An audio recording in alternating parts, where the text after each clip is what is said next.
Act 1 Scene 1, जहां मैंने CR ऐसा PDF भेजा हुआ है, समरी और क्रिटिकल रिमार्क्स। तो बेटा समरी हमने पढ़ लिया था, क्रिटिकल पॉइंट्स जो हैं, मतलब इंपॉर्टेंट पॉइंट्स जो हैं, वो अब हम पढ़ रहे हैं।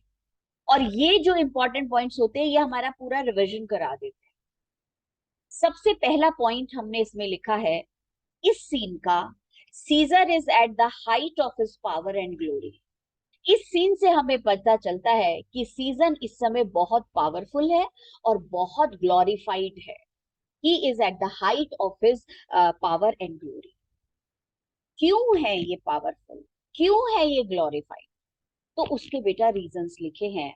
He has extended the boundaries of Roman rule, क्योंकि उसने रोम के पास के कंट्रीज को विक्टोरियस जीता है और उसने रोम की टेरिटरी बढ़ा दी।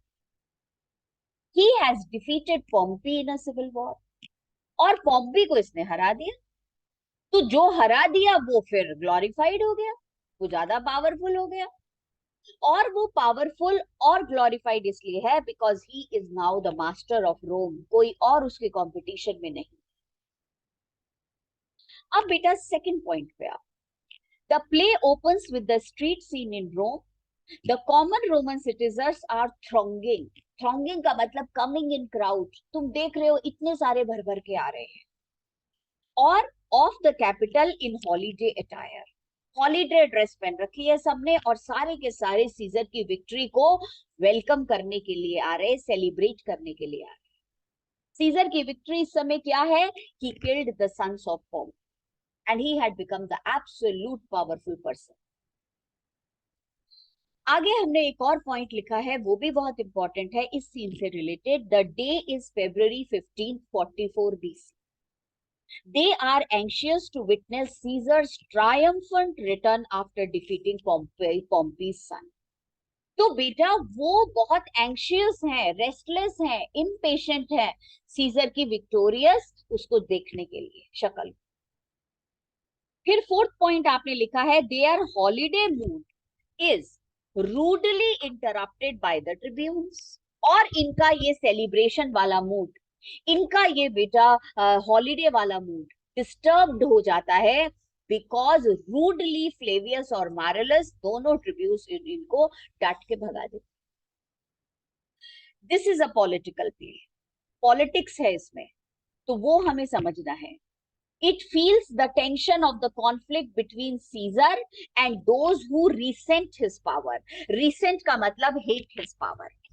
तो पॉलिटिक्स में किसी को पॉपुलैरिटी मिलती है, ग्लोरी मिलती है, और बेटा कुछ लोग ऐसे होते हैं जो उस पावरफुल लीडर, ग्लोरीफाइड लीडर के से जलते हैं। रिसेंट का मतलब जेलस, हेट। तो बेटा वही लाइन यहां पर है, ये पॉलिटिकल प्ले है, पॉलिटिक्स का प्ले है। क्या मतलब हुआ इस बात का?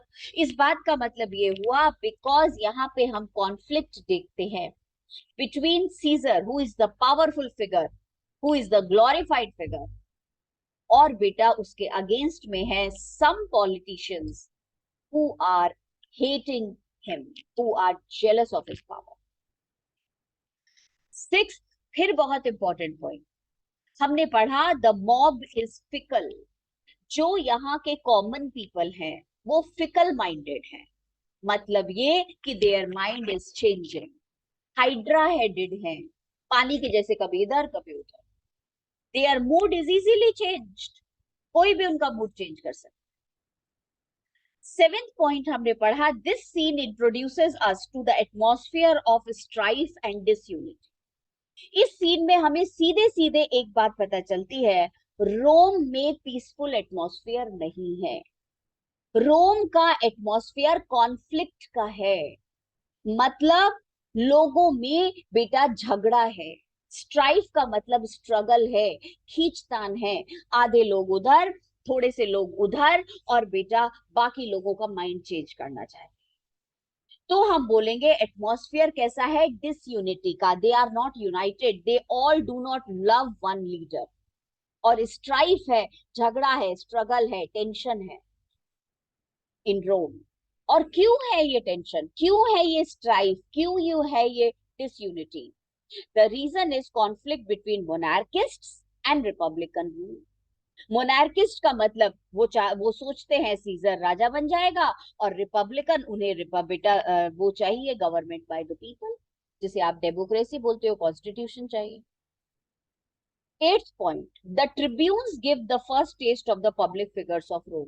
पर आपको मालूम है, हमने ये भी देखा बेटा कि जो इलेक्टेड रिप्रेजेंटेटिव्स हैं, they should be polite, they should be in the service of the welfare of the common people.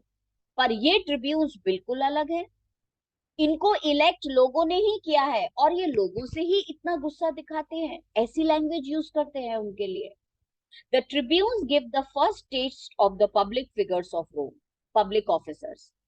They use authoritative language, they are haughty towards commoners, common people के तरफ ऐसे हॉटी हैं, proud में भरे हुए।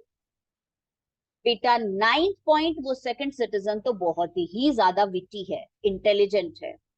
The cobbler uses pun and plays on the meaning of the words he uses. एक word के दो मीनिंग, अपना फ्रस्ट्रेशन निकालने के लिए पन यूज किया। In this situation, the cobbler gets better of his superiors, और superiors मतलब ट्रिब्यून से ज्यादा उसकी लैंग्वेज विटी है, इंटेलिजेंट है। He also provides amusement, और बेटा एंटरटेनमेंट भी मिलता है हम लोगों को देख के, सुन के उसकी बातों को। और लास्ट सीन याद रखो, द ओपनिंग सीन समराइजेस। बेटा ओपनिंग सीन की इंपॉर्टेंस बताओ। तो first scene of the drama आपको कितनी सारी चीजें बताता है। समराइजेस रीसेंट इवेंट्स, अभी क्या क्या हुआ ये बताया जाएगा। Shows Caesar's growing powers, reveals a position between the monarchist and the republicans, and the fickleness of the crowd। ये चार चीजें ओपनिंग सीन से पता चलती हैं, और ये चारों चीजों पे ही पूरा ड्रामा जो है वो बेटा बेस्ड है। तो ये अगर समझ आ जाएगा तो आगे का ड्रामा तब समझ आएगा। अब यहाँ के हमारे सारे नोट्स बेटा हमने रीड करे, और अब आप अपना रजिस्टर निकाल रहे हो, और रजिस्टर में आप क्वेश्चंस लिख रहे हो। उसके बाद मैं आप लोगों को थोड़े से एमसीक्यूज डिस्कस करता हूँ। आदर्श बेटा बोलो। Ma'am, I was asking, ma'am, that, ma'am, the two tribunes, ma'am, they are fighting for republic government. They are showing off that they want republican government, but the actual reason is that they they hate Caesar. Why they hate Caesar? Because they are afraid that Caesar will become monarch of the country, king of the country, and Caesar would make them slaves. So they are afraid of their freedom. That is why they are hating Caesar, and that is why they are rebuking, scolding the common. So, ma'am, they want him to rule with Caesar. Ma'am, because Pompey is dead. हाँ, because when Pompey was there, अब ये भी सुनो, अभी क्या हुआ, when Pompey was there, then the power was divided between two people, ना, Caesar and Pompey. Not one person was ruling the country. But now when one person will rule the country, then all the power will be given to him, and he can do whatever he wants. That is the thing. आ गया समझ में? तो Pompey को पसंद करते हैं ऐसा नहीं है, वो पसंद करते हैं कि पावर शुड बी शेयर्ड, वो शेयर्ड हो जाए। तो अर्लियर जैसा तुमको मैंने पहले दिन बताया था, 3 लोग थे ना, उनके हाथ में पावर थी पूरे कंट्री की। अब इसलिए शेयर्ड थी पावर, और वो सारे के सारे बेटा सेनेट में बैठते थे, और सेनेट में बैठ करके डिसीजंस लेते थे अकॉर्डिंग टू द कॉन्स्टिट्यूशन। पर अब क्या हो गया, सेनेट का मोस्ट पावरफुल मैन कौन बन गया? सीजर। अब पॉम्पी भी नहीं है, तो पूरी की पूरी पावर उसके पास आ गई। अच्छा, पावर के साथ बेटा प्लस अगर एक और चीज हो जाए कि लोग भी उसको पसंद करने लगे, तो वो तो बहुत ही ज्यादा कॉन्फिडेंट हो जाएगा ना, कि देश के लोग भी मुझे पसंद करते हैं और मेरे पास सारी पावर है। तो बेटा फिर तो वो जो है बिल्कुल ही अपने मन की मर्जी चलाएगा, इसलिए वो डरे हुए, और लोगों का भला नहीं करना चाह रहे हैं tribunes. It is not like they want the welfare of the country, no, they are afraid for themselves. अपनी चिंता है, हमें स्लेव बना लेगा, इसलिए गुस्सा हो रहे हैं। पर शो ऑफ कैसे कर रहे हैं कि सीजर अच्छा नहीं है, सीजर ऐसा नहीं है, रिपब्लिक होना चाहिए कंट्री में।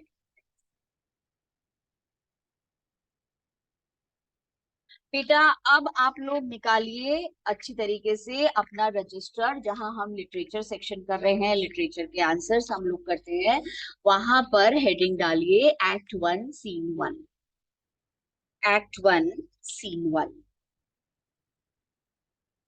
और बेटा एक क्वेश्चन लिखिए जरा, who are who are the idle creatures, who are the idle, IDLE, ideal creatures? Question mark. Why are they called so? Why are they called so? Question mark. What makes the speaker? What makes the speaker ask if it is a holiday? Beta, who are the idle creatures? Question mark. Why are they called so? Question mark. What makes the speaker ask if it is a holiday? Question mark.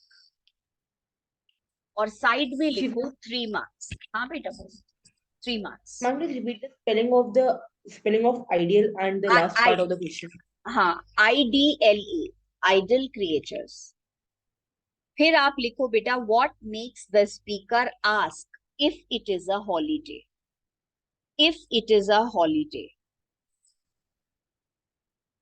और बेटा bracket में लिख लो lines, lines 1 TO2 5, bracket close.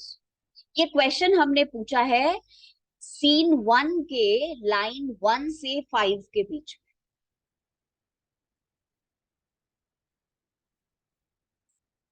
तो बेटा book अगर आपके पास है तो बहुत अच्छा, नोट्स आपके पास है तो बहुत अच्छा, कुछ भी नहीं है तो सुन लो।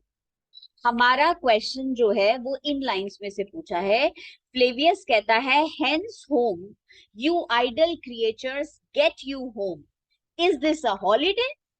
What know you not being mechanical, you ought not walk upon a laboring day without the sign of your profession. Speak, what trade art thou? ये बेटा एक्सट्रैक्ट दिया है और ये 3 इसके क्वेश्चंस हैं। हर एक्सट्रैक्ट के साथ 5 क्वेश्चंस आएंगे। पहले के 3 क्वेश्चंस 3 मार्क्स के होंगे, जो लास्ट क्वेश्चन होगा वो 4 मार्क्स का होगा। अब ये जो 3 मार्क्स का क्वेश्चन है, इसमें 3 बातें हमें लिखनी है, 3 points we have to write down. और अच्छी बात ये है कि इसमें बेटा हमारे 3 क्वेश्चंस ही पूछे हैं। अगर उन्होंने 3 क्वेश्चंस पूछे हैं तो एक एक क्वेश्चन 1-1 मार्क का है, तीनों का जवाब दे देंगे। और 1 मार्क का क्वेश्चन मतलब वी हैव टू राइट 1 और 2 लाइंस। तो 3 मार्क्स का क्वेश्चन है टोटल, मतलब हमें 5 या 6 सेंटेंसेस लिखने हैं। तो सबसे अच्छा तरीका हमारे आंसर्स को प्रेजेंट करने का होता है कि हर क्वेश्चन का जवाब एक अलग अलग पैरा में दे दें। और अगर 3 पार्ट्स हैं इस क्वेश्चन के तो हर पार्ट 1 मार्क का हुआ तो 1 या 2 लाइंस में लिख देंगे। तो पहला क्वेश्चन है आइडल क्रिएचर्स कौन है? तो बेटा आइडल क्रिएचर्स वो बोल रहा था, दर्श किसको बोलता है तुम आइडल क्रिएचर्स हो? किसको बोल रहा है idle? Ma'am, to the citizens of the Rome. Common people, Romans. और आइडल का मतलब लेजी पीपल, ऐसा करके बोलता है। तो 2 लाइंस हम लिखेंगे, आइडल का मतलब क्या है और किसको बोल रहे हैं। फिर बेटा why are they called so? तो ऐसा क्यों वर्धमान उनको बोलता है लेजी, आलसी लोगों? क्यों बोल रहा है ऐसा उनको आलसी बेटा? Because they belong to the working class of the Roman Empire, and they were not at all working and were enjoying the day. Enjoying the holiday, काम कर नहीं रहे हैं तो लेजी बोल दिया उनको। अब बेटा तीसरे में what makes the speaker ask if it is a holiday? ऐसा क्या हो गया विराज कि उन्होंने बोला आज छुट्टी है क्या तुम्हारी?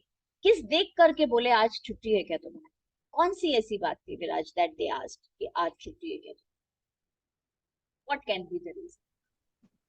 मैम क्योंकि उन्हें पता था कि वो कैजर के लिए जा रहे हैं सेलिब्रेट करने उसकी विक्ट्री को। और बेटा इसमें सबसे ज्यादा इंपॉर्टेंट बात, क्योंकि उन्होंने कौन सी ड्रेस पहन रखी है? कौन सी ड्रेस पहन रखी है? Beautiful dress. अपना यूनिफॉर्म नहीं पहना और उनके हाथ में कोई भी टूल नहीं है।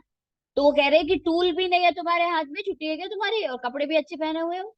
अब तुम स्कूल पहुंच जाओ और तुम्हारे हाथ में ना बैग हो और पार्टी ड्रेस में चले जाओ, तो जो वहां पे बेटा स्कूल अथॉरिटीज है वो ये पूछेंगे आज छुट्टी है क्या। क्यों पूछेंगे? क्योंकि ना तो तुमने यूनिफॉर्म पहना है, ना तुम्हारे हाथ में जो बैग है। तो वही बात यहाँ पे हो गई। तो बेटा तीन बातें हो गई, and we will write in 3 paragraphs. So write down the first answer. सबसे पहले लिखिएगा, idle creatures, IDLE, idle creatures are referred by Flavius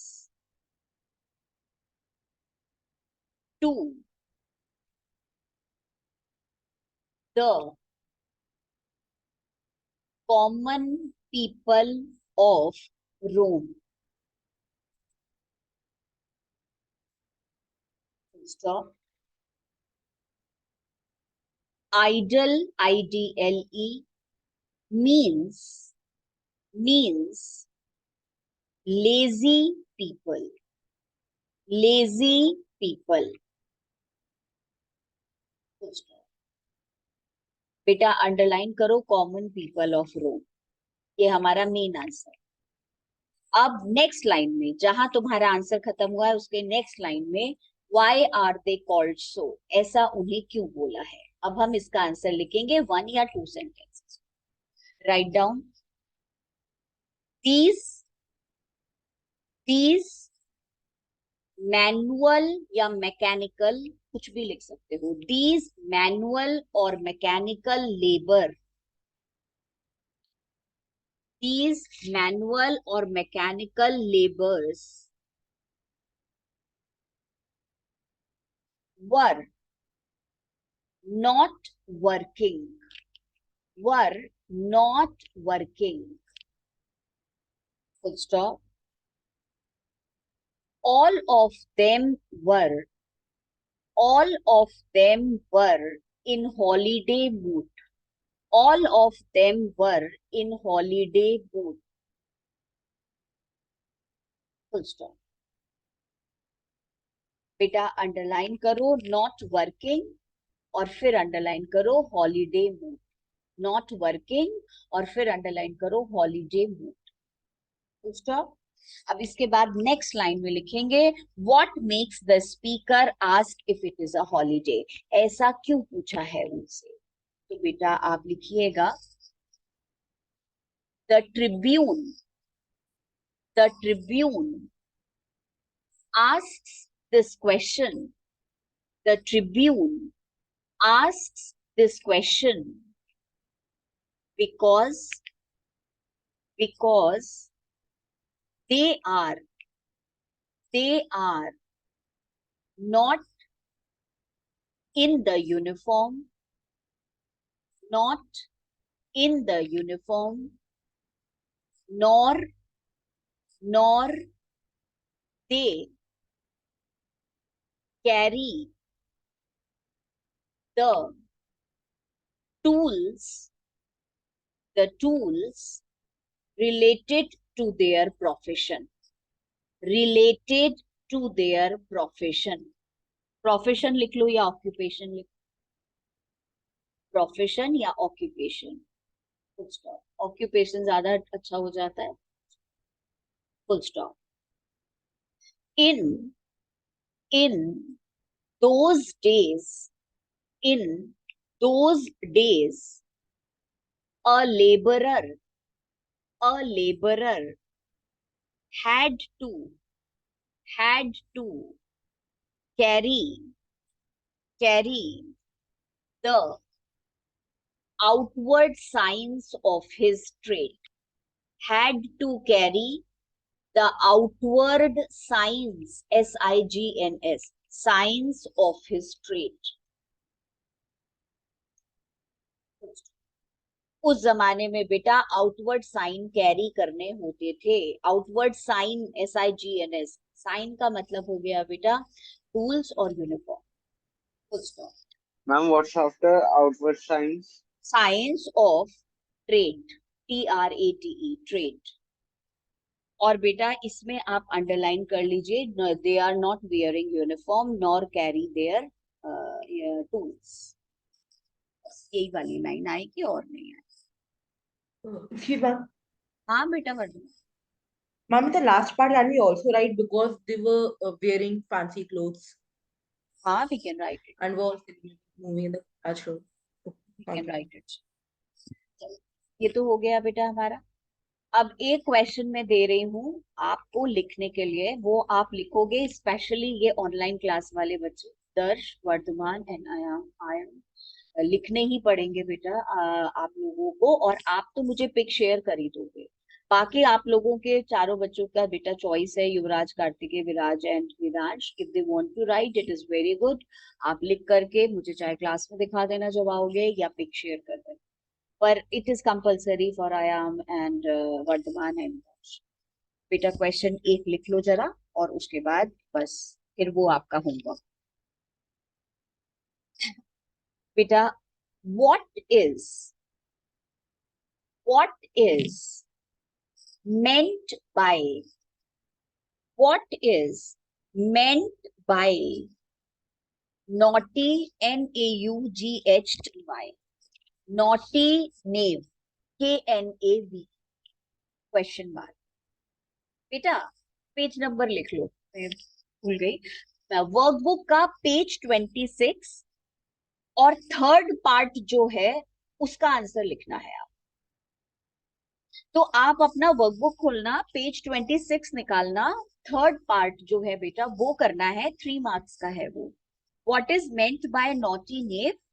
what does this expression tell us about the attitude of the Romans towards artisans?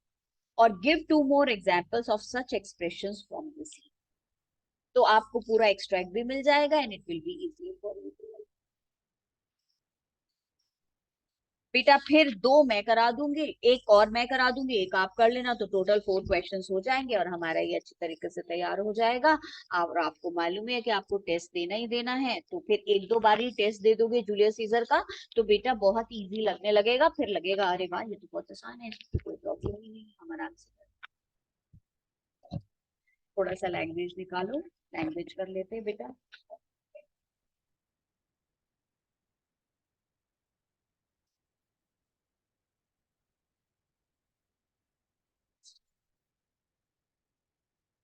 Language portion निकालो बेटा, और उसमें लिखिए जरा आप,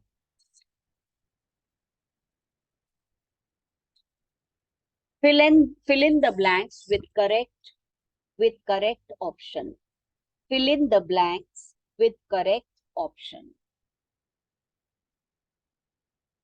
फर्स्ट सेंटेंस लिखो, there dash 2 mistakes in your essay, there dash 2 mistakes in your essay। बेटा bracket में लिखो is are, is are।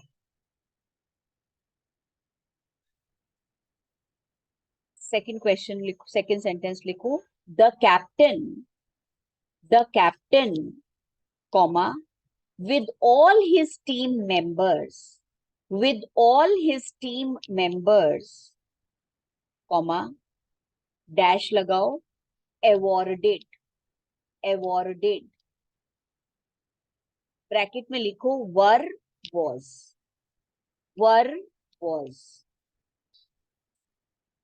Third sentence लिखो बेटा, everyone of the truth।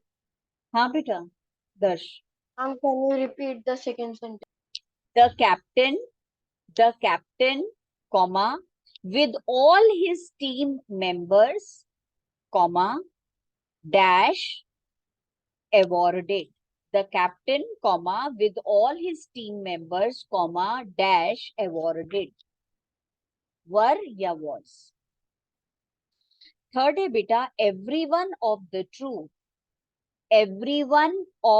TROUPE dash present बेटा ब्रैकेट में लिखो were was बेटा ट्रूप का मतलब ग्रुप होता है, वर वॉज। और लास्ट सेंटेंस लिखो, neither of my brothers, neither of my brothers dash any car, dash any car, bracket में लिखो have has, have has. Neither of my brothers dash any car, bracket में लिखो have has. ठीक है,